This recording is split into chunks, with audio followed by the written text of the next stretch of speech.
মুক্তা, তুমি এগুলা কি বানাইছো আর কিভাবে বানাইছো? কি করছো এগুলা? এটাকে বলে নেম স্টিকার।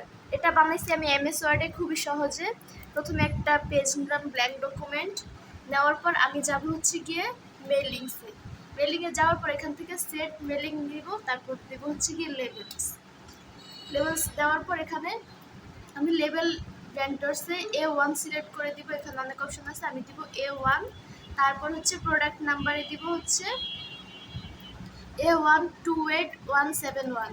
দেওয়ার পর ওকে করে দিব। ওকে করার পর এরকম একটা অপশন আসছে, দেখতে পাচ্ছেন।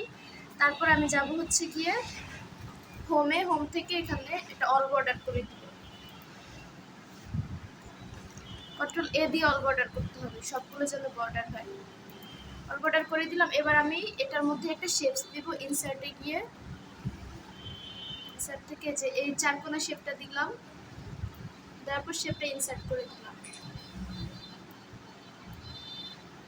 তারপর আমি এই যে এখানে শেপ ফিলটা অন্য কালার করব। আপনি চাইলে শেপ আউটলাইনও দিতে পারেন বিভিন্ন কালারের। আমি ব্ল্যাক কালারই দিলাম। তারপর এবার আমি এটার ভিতরে লিখব। লেখার কালারটা আমার কালো করতে হবে। কালো করলাম। এবার আমি আমার টেক্সটগুলো বসাবো ইংলিশ ফন্টে দিয়ে। ফার্স্টে দিব নেম,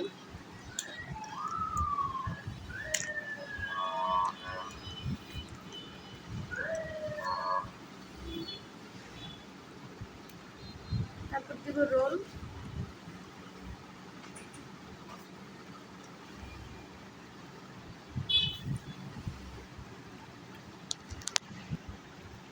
যেখানে আমি নেম, রোল, ক্লাস ইত্যাদি ইত্যাদি দিব। দেওয়ার পর এখানে আমি ছোট্ট একটা ছবি অ্যাড করব।